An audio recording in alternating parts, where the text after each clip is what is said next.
Kolluru వెలుమలలో best flat కోసం చూస్తున్నారా? రాధేశ్ స్కైనే ఎంచుకోండి. ప్రస్తుతం మనతో పాటు ఉన్నారు veterinary and animal husbandry department నుంచి అడిషనల్ డైరెక్టర్ మల్లీశ్వరి గారు. ఒకసారి ఆమెతో మాట్లాడదాం. ఎందుకంటే చికెన్ తినచ్చా తినకూడదా, నిజంగా బర్డ్ ఫ్లూ వచ్చేసిందా హైదరాబాద్కి, ఇక్కడ కూడా ఒక జీవో ఏదో రిలీజ్ చేసేశారు, తినద్దు అని చెప్తున్నారు, ఇలా రకరకాలుగా వినిపిస్తుంది.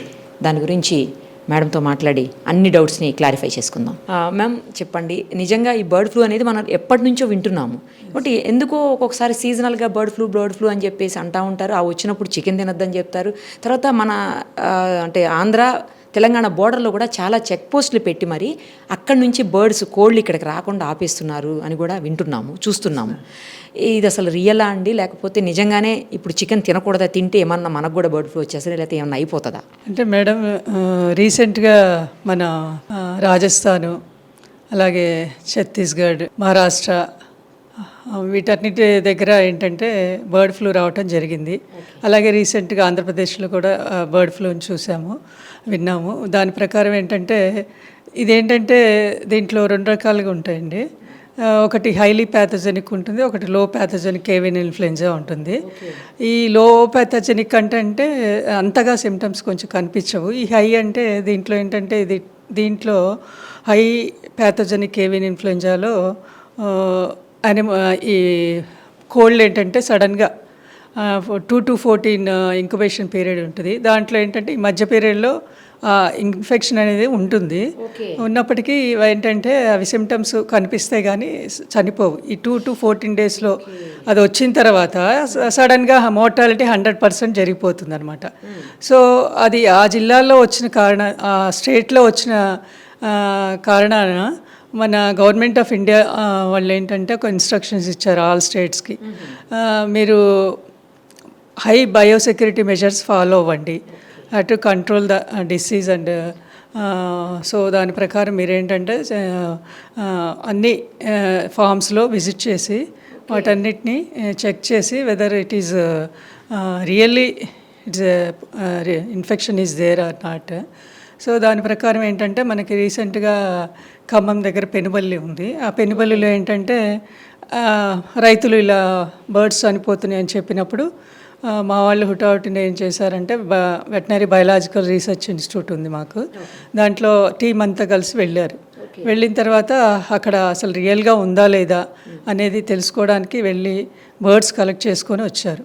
కలెక్ట్ చేసినప్పుడు ఇదేంటంటే బర్డ్ ఫ్లూ అని అన్నారు కాబట్టి మనం బర్డ్స్ ఓపెన్ చేయకూడదు. సో నేసల్ డిశ్చార్జ్ ద్వారా మనం టెస్ట్ చేయొచ్చు అనమాట. ఆ నేసల్ డిశ్చార్జ్ని తీసుకొని టెస్ట్ చేసినప్పుడు ఏంటంటే దీంట్లో ఏంటంటే డిసెంబర్ నుంచి జనవరి ఫిబ్రవరిలో రానికట్ డిసీజ్ అని వస్తుంది. ఈ Ranikhet disease also it is similar to that of avian influenza. ఈ రానికట్ డిసీజ్కి వ్యాక్సినేషన్ ఉందన్నమాట, వ్యాక్సిన్. సో మన దగ్గర ఎక్కువగా బర్డ్ ఫ్లూ వచ్చినప్పుడు ఇది ఇక్కడ మన తెలంగాణలో ఎస్పెషల్లీ బ్రాయిలర్ కోళ్ళు ఎక్కువగా ఎఫెక్ట్ అయినాయి అనమాట. ఈ బ్రాయిలర్ కోళ్ళు ఏంటంటే 19 days నుంచి 22 days కోళ్ళే ఎఫెక్ట్ అయినాయి. ఆంధ్రప్రదేశ్ అటువైపు చూసుకుంటే ఎక్కువగా లేయర్స్లో ఇది రావటం అంటే గుడ్లు పెట్టే వచ్చిందనమాట. మన దగ్గర అయితే ఓన్లీ బ్రాయిలర్స్లో వచ్చింది. దాని ప్రకారం ఏం చేసామంటే అక్కడ వచ్చిన ఆ ఫామ్కి వెళ్ళి మా వాళ్ళు ఆ కోళ్ళనన్నీ ముందు వేరే చోట డిస్పోజ్ చేయకుండా ప్రాపర్గా డిస్పోజల్ చేయాలన్నమాట. ప్రాపర్గా ఇన్ఫెక్షన్ మళ్ళీ స్ప్రెడ్ అవుతుంది. మనుషులకి ఇది హ్యూమన్ టు హ్యూమన్ లేదు, అసలు మనుషులకి ఇది రాదు. ఎందుకంటే అక్కడ ఎక్కువగా ఫామ్లో వర్క్ చేసే వాళ్ళు ఉంటారు. వాళ్ళు ఏంటంటే ఆ కోళ్ళని గుడ్లని కలెక్ట్ చేయటం, అట్లాగే క్లీన్ చేసినప్పుడు ఫీకల్ మెటీరియల్ ఉంటుంది. దాణాలో కూడా బయట నుంచి వచ్చిన దాణాలోంచి కూడా ఒక్కోసారి వస్తుంది అనమాట ట్రాన్స్పోర్టేషన్లో. కానీ అవన్నీ కూడా ఆల్రెడీ ఎవరైతే ఫామ్కి చిక్స్ ఎక్స్పోర్ట్ చేస్తారో వాళ్ళు ఆల్రెడీ ఇవన్నీ మెజర్స్ తీసుకుంటారు. సో దీనన్నిటిని బట్టి ఏంటంటే అక్కడ బర్డ్ ఫ్లూ లేదని మేము నిర్ధారించడం జరిగిందనమాట ఆ ఖమ్మం దగ్గర పెనుబల్లిలో. సో ఫార్మర్స్కి చెప్పాం, ఇఫ్ ఎనీ అన్యూజువల్ డెత్స్ ఉంటే కనుక మీరు ఆ బర్డ్స్ని అన్నీ కల్ చేసేసి అంటే అన్నీ చంపేయాలన్నమాట. వచ్చినవి చంపేసి గుంట తీసి పాతేసేసేసి అదంతా ఏంటంటే ఇన్ఫెక్టెడ్ జోన్గా వాళ్ళు ట్రీట్ చేయాలి ఆ ప్లేస్ 1 kilometers రేడియస్లో. ఆ తర్వాత ఎక్కడైనా 10 kilometers రేడియస్లో ఎక్కడైనా వస్తే అన్యూజువల్ మన దగ్గరికి పంపించమని చెప్పామన్నమాట. అంటే మేడం మనకి ఇప్పుడు కరోనా వచ్చినప్పుడు మనం ఎట్లాంటి జాగ్రత్తలు తీసుకున్నాం, ఇప్పుడు బర్డ్కి వచ్చింది అనుకో అట్లాంటి జాగ్రత్తలు బర్డ్స్ కోసం తీసుకోవాలి. ఇప్పుడు ఫామ్లోకి వెళ్ళినప్పుడు కూడా మనం అలా మామూలు డ్రెస్తో వెళ్ళకూడదు అనమాట. దానికి పర్సనల్ ప్రొటెక్టివ్ ఎక్విప్మెంట్ అని ఉంటుంది, అది వేసుకొని ఎట్లయితే మనము కరోనాలో డ్రెస్ వేసుకొని వెళ్ళామో గౌన్ వేసుకొని అలా వేసుకొని వెళ్ళాలి. వెళ్ళి మనం ప్రికాషన్స్ తీసుకోవాలి. అక్కడ వర్క్ చేసే వాళ్ళు కూడా ఎప్పటికప్పుడు శానిటైజ్ చేసుకోవాలి, క్లీన్గా ఉండాలన్నమాట. సో వాళ్ళకి మాత్రమే కొంచెం వాటితో ఉంటారు కాబట్టి జస్ట్ జలుబు దగ్గు వస్తుంది అంతే. అంతేగాని హ్యూమన్స్కి ఏ విధంగా ఎటువంటి డెత్స్ కూడా ఎక్కడ చూడలేదు మనం. చికెన్ తింటే మనకు వచ్చేస్తుంది బర్డ్ ఫ్లూ, అదేదో మనకు అంటుకుంటుంది ఆ వైరస్ మొత్తం అంటున్నారు కదా మేడం. మరి చికెన్ కూడా తినొద్దని చెప్పి గవర్నమెంట్ నుంచి ఏమన్నా మీరు ఇన్స్ట్రక్షన్స్ కానీ లేకపోతే జీవోలు ఇవ్వడం కానీ అట్లా ఏమన్నా చేశారా? అంటే అదే గవర్నమెంట్ ఆఫ్ ఇండియా వాళ్ళు చెప్పిన దాని ప్రకారం మన తెలంగాణ గవర్నమెంట్ నుంచే మన స్పెషల్ చీఫ్ సెక్రటరీ గారు, డైరెక్టర్ గారు మరి ఒక మీటింగ్ కండక్ట్ చేయడం జరిగింది. దాని నుంచి ఏంటంటే పౌల్ట్రీ ఫార్మర్స్ అందరూ, అలాగే పబ్లిక్ స్టేక్ హోల్డర్స్ అందరు కూడా దాంట్లో అటెండ్ అవ్వడం జరిగింది. సో వాళ్ళకి చెప్పారనమాట, మీరందరూ స్ట్రిక్ట్గా బయోసెక్యూరిటీ మెజర్స్ ఫాలో అవ్వాలి.